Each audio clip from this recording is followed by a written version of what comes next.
This lesson is on solving compound inequalities.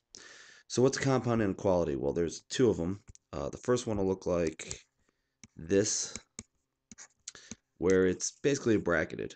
There's a number that is greater than -2 but less than 5. So we write it once instead of writing it twice. We could write it as x is greater than -2 and x is less than 5. But we don't want to do that. It's easier to write it just the once. The other compound inequality actually has two components.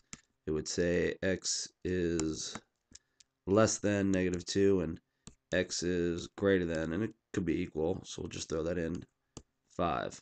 And it says or in between.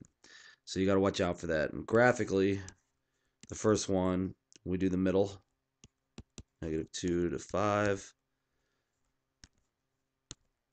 So we have a circle here, and it's inside. That's an and when you're reading a sentence. And the other one, as we said already, is an or.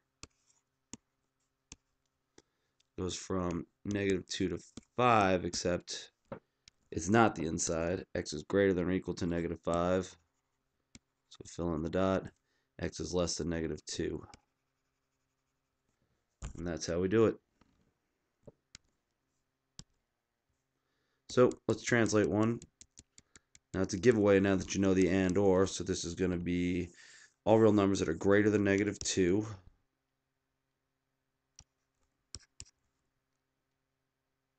and less than 3. And don't forget to graph it.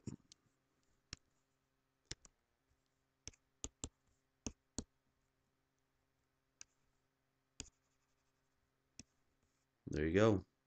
Here's the other one. We've got the or in there. So all real numbers that are less than 0 or greater than or equal to 2. Now, we've got two ors, so notice I italicized that one. I'll try and do that on a regular basis, otherwise it's a little too confusing, as I said. Less than 0, x is less than 0, or x is greater than or equal to 2. So again, since it's an or statement, it's going to be on opposite sides of the line. So less than 0 goes this way, greater than or equal to 2 goes this way. There you go. And one more, greater than or equal to -3, and should be in italics, will be on a test. Less than 5, so we know it's going to be -3, greater than or equal to x. Is x greater than or equal to -3? Yes, we get it right. Less than 5.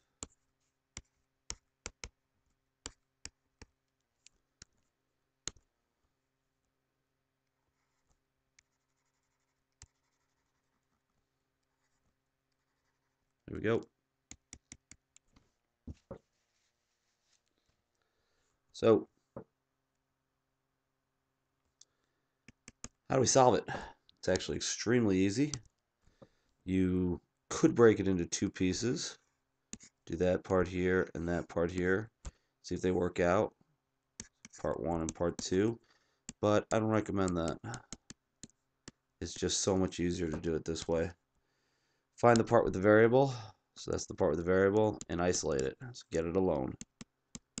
Subtract 5 from all, and this is going to cancel. This will get me -3 is less than x is less than 4. Graph it. -3, 4.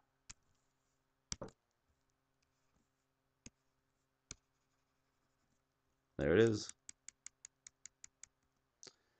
So try another one. Now we got to watch out. Looks like a negative will pop up. +3. Got to do it 3 times now.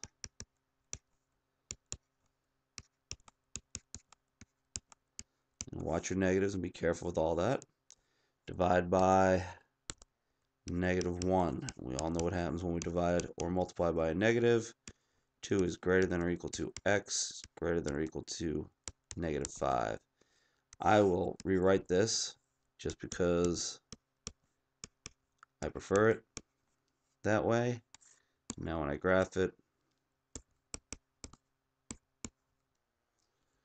got 2 filled in dots.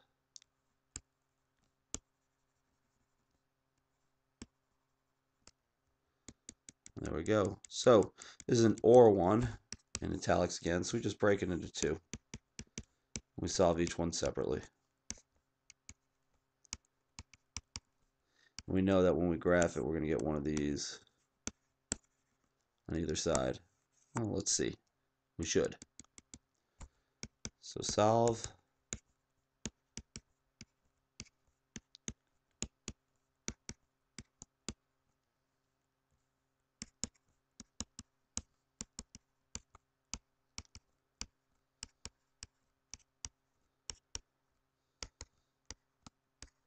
So x is less than 3, or x is greater than 6. 6, 3, greater than 6, less than 3. That's about it. So get cracking. Use these notes as a reference. Not too hard.